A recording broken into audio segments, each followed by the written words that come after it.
नमस्कार मित्रों, आज हम पढ़ेंगे बल एवं गति के नियमों के बारे में। तो सबसे पहले यहाँ पर हम देखेंगे बल क्या होता है। ये भी ग्रुप डी में पूछे जाने वाला एक मोस्ट इंपोर्टेंट टॉपिक है।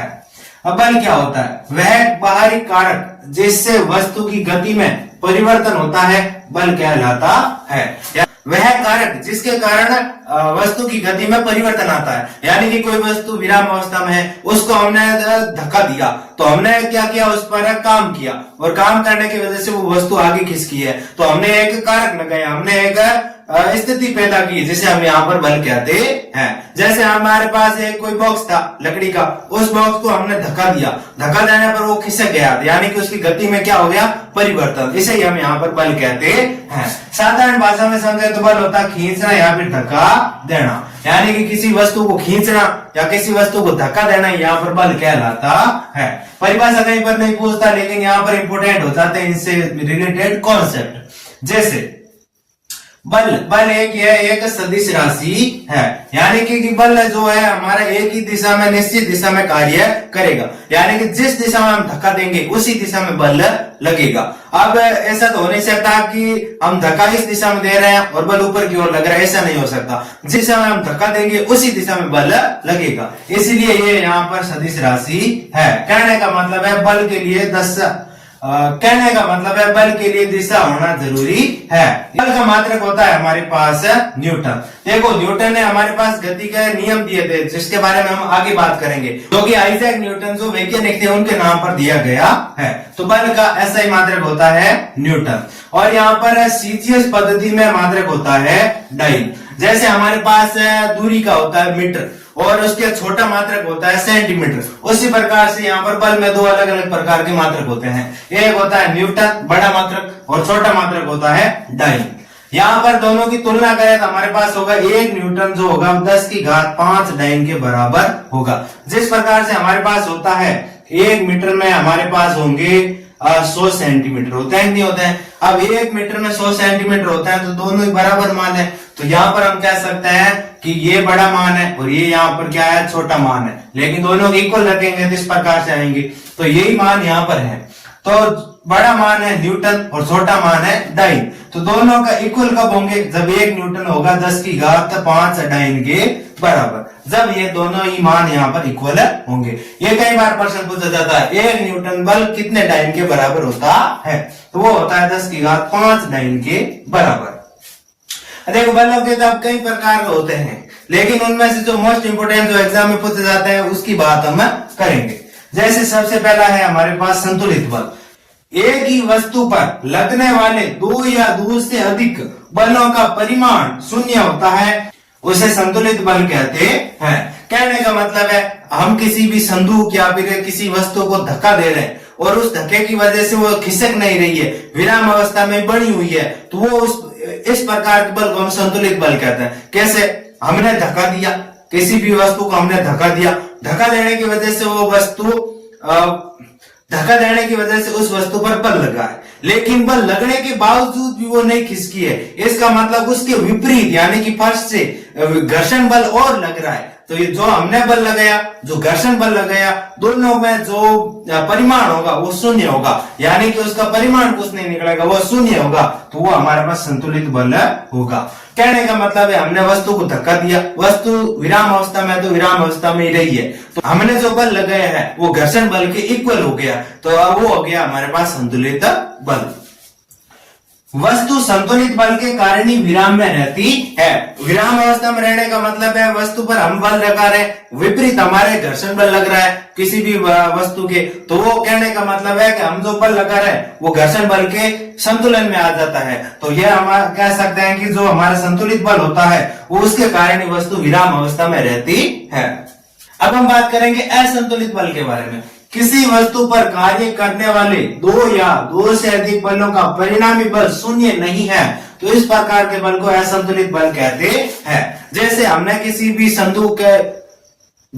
किसी वस्तु को धक्का दिया, धक्का देने पर वो वस्तु क्या हो गई, गतिशील हो गई।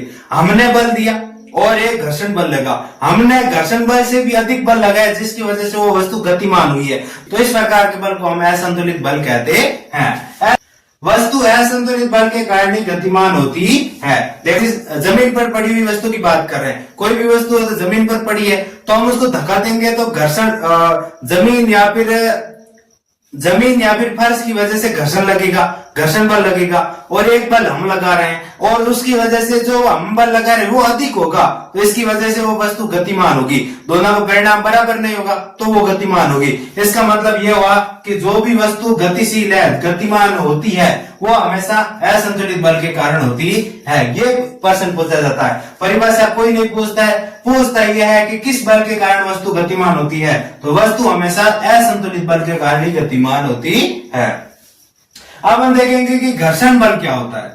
घर्षण बल वस्तु की गति का विरोध करने वाले बल को यहाँ पर घर्षण बल कहते हैं। मान लीजिए हमारे पास ये कोई लकड़ी का बॉक्स पड़ा है और ये है हमारा फर्श है, ये हमारा कोई एक फर्श है जिस पर ये बॉक्स पड़ा है। यहां से हम इसको धक्का देंगे, धक्का देने पर जो ये फर्श की सतह है ये और ये जो बॉक्स की सतह है, इन दोनों के बीच में एक क्रिया होगी और दोनों के बीच में एक बल लगेगा। इसी बल को हम यहाँ पर घर्षण बल कहते हैं। जरूरी नहीं है कि घर्षण बल यहाँ पर केवल और केवल ठोसों के मध्य लगे। घर्षण बल द्रव्य और ठोस के बीच में भी लग सकता है। घर्षण बल गैस और द्रवों के बीच में भी लग सकता है। जैसे हम चल रहे हैं, हमसे जो वायु वातावरण में वो टकराती है तो वो भी एक घर्षण बल का ही उदाहरण है। तो घर्षण बल किसी भी प्रकार की वस्तु की अवस्था से लग सकता है, लेकिन हम यह उदाहरण के तौर पर एक बॉक्स ले रहे हैं। अब घर्षण बल कितने प्रकार के होते हैं? देखिए घर्षण बल 3 प्रकार के होते हैं। सर्पी घर्षण बल, लॉर्डनी घर्षण बल, स्थितिक घर्षण बल।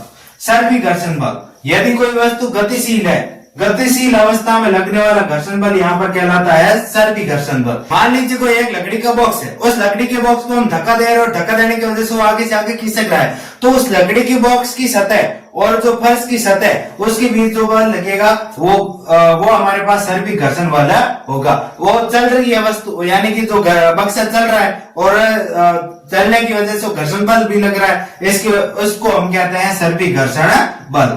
लॉर्डनी घर्षण बल, मान लीजिए कोई बस चल रही है और बस चल रही है तो उसके चक्का जो लुढ़क रहा है, तो लुढ़कने की वजह से जो चक्का है, जो टायर है, उसके और सड़क के बीच में जो बल लगेगा घर्षण बल, वो होता है हमारे पास लॉर्डनी घर्षण बल। यानी कि लुढ़कती हुई वस्तु पर लगने वाला घर्षण बल यहाँ पर क्या कहलाता है? लॉर्डनी घर्षण बल। अब तीसरा होता है स्थितिक घर्षण बल। कोई भी वस्तु पड़ी है और पड़ी है, हम धक्का लगा रहे हैं, वो खिसक नहीं रही है, तो विराम अवस्था के अंदर उसके अंदर कुछ न कुछ घर्षण बल लगेगा। वो इस प्रकार के घर्षण बल को हम कहते हैं स्थितिक घर्षण बल। विराम अवस्था में वस्तु पर लगने वाला घर्षण बल ही हमारे पास क्या होता है? स्थितिक घर्षण बल।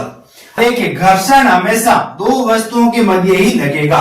देखिए घर्षण के लिए हमेशा 2 वस्तु ही होनी चाहिए, 2 से अधिक वस्तुओं में नहीं लग सकता, या फिर यहाँ पर एक वस्तु में यहाँ पर घर्षण काम नहीं करेगा। उसके लिए हमेशा 2 सतहें चाहिए होगी, एक इस वस्तु की सतह और एक इस वस्तु की सतह। अगर दोनों एक दूसरे के संपर्क में है तब यहाँ पर घर्षण बल काम करेगा। उदाहरण के तौर पर लेते हैं, एक बॉक्स ले लिया हमने और बॉक्स के ऊपर यहाँ पर एक ईंट रख दी है और ये हमारा फर्श है।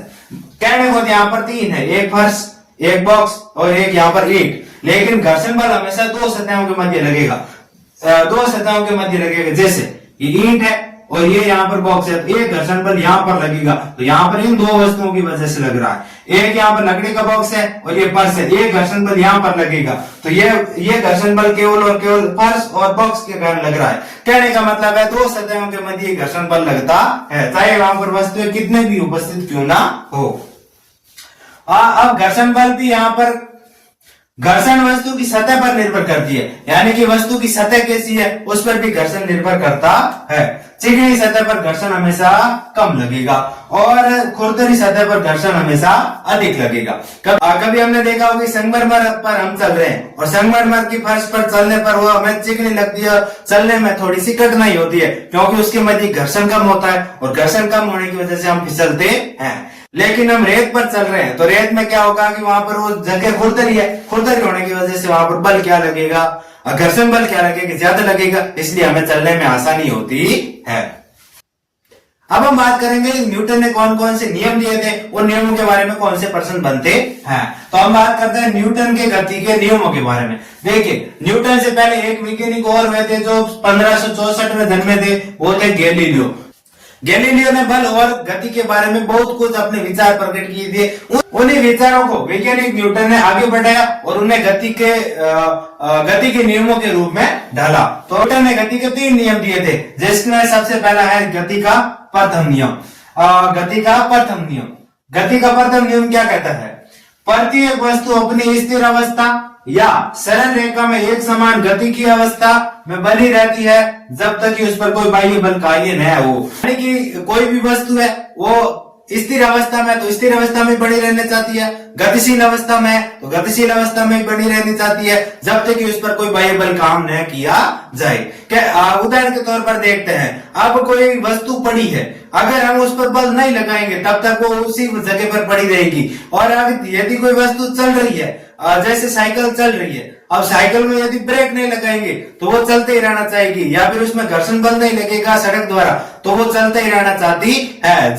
अब उस पर बाह्य बल कौन सा काम कर रहा है? या तो सड़क द्वारा घर्षण बल काम कर रहा है, या ब्रेक जो हम लगा रहे हैं वो घर्षण बल काम कर रहा है। उस पर बाह्य बल कार्य नहीं करता तो वो गतिशील अवस्था में ही रहती। या फिर कोई बॉक्स पड़ा है तो वो अपनी विराम अवस्था में रहता जब तक कि हम उस पर बल न लगे। कहने का मतलब यह है कि कोई भी वस्तु स्थिर अवस्था में रहना चाहती है, कोई भी वस्तु गतिशील अवस्था में तो गतिशील अवस्था में रहना चाहती है जब तक कि उस पर कोई बाह्य बल कार्य न करे। यह था हमारे पास गति का प्रथम नियम।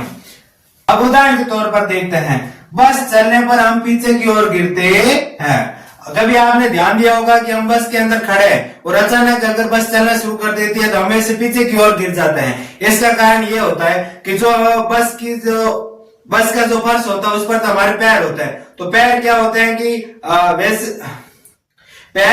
कि बस के फर्श से स्पर्श होते हैं, तो पैर तो फर्श के साथ आगे चल लेते हैं, लेकिन पूरा का पूरा शरीर यहाँ पर गति के प्रथम नियम का पालना करता है और वो स्थिर रहना चाहता है, तो इसलिए वो स्थिर ही रहता है और पैर आगे निकल जाता है, इसलिए यहाँ पर हम गिर जाते हैं।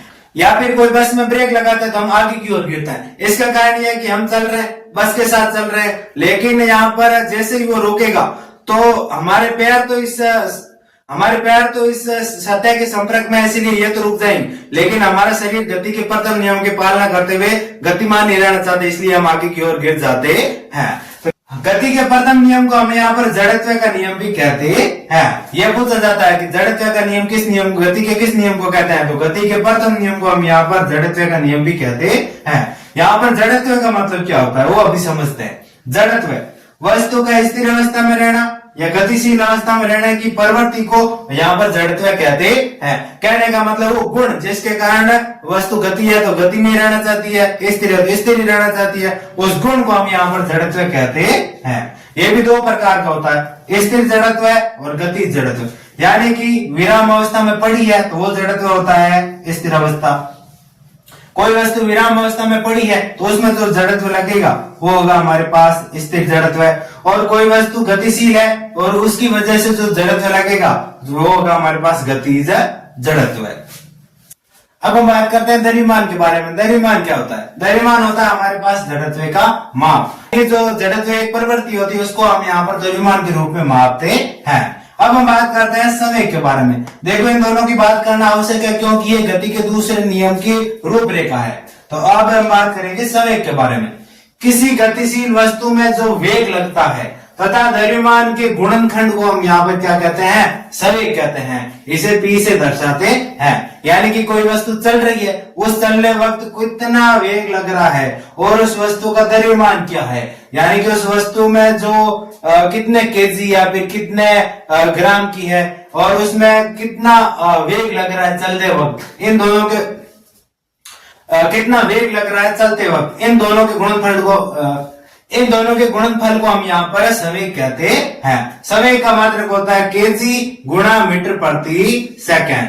केजी आया है द्रव्यमान से, मीटर आया है मीटर प्रति सेकंड आया है वेग से। तो ये हमारे पास संवेग का मात्रक होता है। कभी कभार ये भी पूछ लिया जाता है। अब हम मेन पॉइंट ऊपर बात करते हैं गति का दूसरा नियम।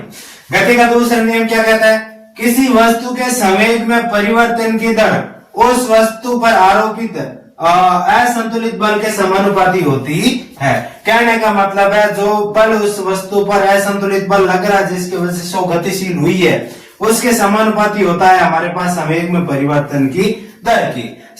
संवेग अभी हमने पढ़ा जो कि होता है द्रव्यमान गुणा वेग। संवेग में परिवर्तन यानी कि पहले और बाद में कितना अंतर आया है संवेग में, वो हो गया संवेग में परिवर्तन की दर का मतलब होता है परिवर्तन बटा समय, बटा समय को हम यहाँ पर की दर के रूप में दर्शाते हैं। यानी कि संवेग में परिवर्तन यानी कि हम एम वी जो कि है लास्ट में कितना संवेग लगा है माइनस एम यू जो प्रारंभ में कितना वेग लगा है, इनको अगर हम घटा देंगे तो यहाँ पर परिवर्तन कितना है संवेग में वो हमें पता चल जाएगा।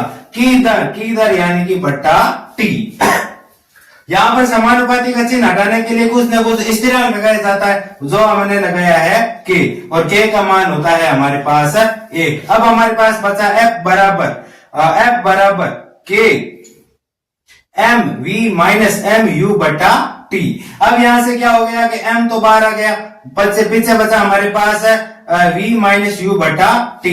देखिए जो हमारा गति का समीकरण होते हैं, गति के 3 समीकरण होते हैं, उन्हीं में से हमारे पास गति के प्रथम समीकरण से हमें एक चीज पता चलती है कि जो त्वरण होता है a वो होता है v माइनस यू बटा टी के बराबर। यानी कि इस v माइनस यू बटा टी की जगह पर हम यहाँ पर a लिखते हैं, तो इससे हमें प्राप्त होगा F बराबर m a। ये पूरे के पूरे गति के दूसरे नियम से हमें ये पता चलता है कि किसी भी वस्तु पर कितना बल लगा है, उस बल को हम माप सकते हैं, उस बल को हम गणना कर सकते हैं। तो ये गति का दूसरा नियम हमें सिखाता है। अब उदाहरण के तौर पर हम देखते हैं कोई क्रिकेट मैच में फील्डर है, वो फील्डर क्या करता है कि गेंद आती है तो उसको लपकता है, लपकने के बाद उसको नीचे की तरफ हाथ लगता है ताकि उसको चोट न लगे। इसका कारण यह होता है कि वो समय को गेंद को पकड़ने में समय को बढ़ाना चाहता है। जैसे ही वो समय को बढ़ेगा तो संवेग यहाँ पर घटेगा, और संवेग घटेगा तो यहाँ पर बल का मान भी घटेगा। बल का मान घटेगा इसका मतलब है वहां पर चोट लगने की संभावना कम हो जाती है। तो ये यहाँ पर उदाहरण के तौर पर हम देख सकते हैं। बाकी इस नियम से हमें बल के परिणाम के बारे में ज्यादा पता चलता है। अब हम बात करेंगे गति के आखिरी नियम या फिर गति के तीसरे नियम के बारे में। गति का तीसरा नियम क्या कहता है? किसी भी वस्तु पर क्रिया के लिए ठीक उसके समान किंतु विपरीत दिशा में प्रतिक्रिया लगती है। यानी कि हम किसी भी वस्तु पर बल लगाएंगे तो उसकी प्रतिक्रिया हमें तुरंत देखने को मिलेगी, लेकिन विपरीत दिशा में हमने उस वस्तु पर लगाया बल और वो वस्तु हम पर बल लगा रही है। तो इस प्रकार के जो क्रिया और प्रतिक्रिया होती है इसको हम कहते हैं गति का तीसरा नियम। अब गति का तीसरा नियम को हम क्रिया प्रतिक्रिया नियम भी कहते हैं। गति के तीसरे नियम को क्रिया और प्रतिक्रिया नियम भी कहते हैं। ये पूछा जाता है क्रिया प्रतिक्रिया नियम, ये पूछा जाता है क्रिया प्रतिक्रिया नियम किस नियम को कहते हैं, तो वो गति का तीसरा नियम होता है। क्रिया और प्रतिक्रिया बल सदैव दो अलग अलग वस्तुओं पर एक साथ कार्य करती है। यानी कि ये दो वस्तुओं के बीच में काम करेगा। क्रिया और प्रतिक्रिया दो वस्तुओं पर एक समान यानी कि क्रिया और प्रतिक्रिया बल दो वस्तुओं पर एक साथ ही कार्य करता है, लेकिन विपरीत दिशा में। कहने का मतलब है एक वस्तु दूसरी वस्तु पर बल लगाएगी तो दूसरी भी प्रतिक्रिया देगी उससे पहली वस्तु पर। अब इसका उदाहरण देखते हैं। बंदूक से गोली निकलने पर पीछे की ओर फेंकना, यानी कि जो पिस्टल होती है उसके अंदर जो बुलेट को हम फायर करते हैं, तो फायर करते वक्त क्या होता है, जैसे ही हम ट्रिगर को दबाते हैं तो गोली तो आगे निकल जाती है, लेकिन हमारा हाथ पीछे की ओर फेंकती है। तो क्रिया तो हमने आगे की ओर की है, प्रतिक्रिया बंदूक की पीछे की ओर हुई है। तो ये दोनों बल एक साथ ही काम किया है, एक तो बुलेट पर, एक दूसरी है बंदूक पर जो कि पीछे की ओर हुई है। तो जो ये कार्य होता है दो अलग अलग वस्तुओं पर होता है, एक तो जो बुलेट पर हुआ, एक होगा बंदूक पर। अब दूसरा, नाव से उतरने पर नाव का पीछे की ओर सरकना। हम जैसे ही नाव से उतरते हैं तो नाव क्या करती है कि नाव जल के द्वारा पीछे हो जाती है। तो हमने बल लगाया नाव पर आगे चलने के लिए, लेकिन प्रतिक्रिया आई है कि वो नाव पीछे खिसक गई है। तो एक तो हमने नाव पर क्रिया की, लेकिन नाव की प्रतिक्रिया पीछे की ओर आई है। तो इस नियम को हम कहते हैं गति का तीसरा नियम, यानी कि क्रिया प्रतिक्रिया का नियम ही हमारे पास गति का तीसरा नियम होता है। इस वीडियो में फिलहाल इतना ही। हमारे साथ बने रहने के लिए सब्सक्राइब जरूर कीजिए।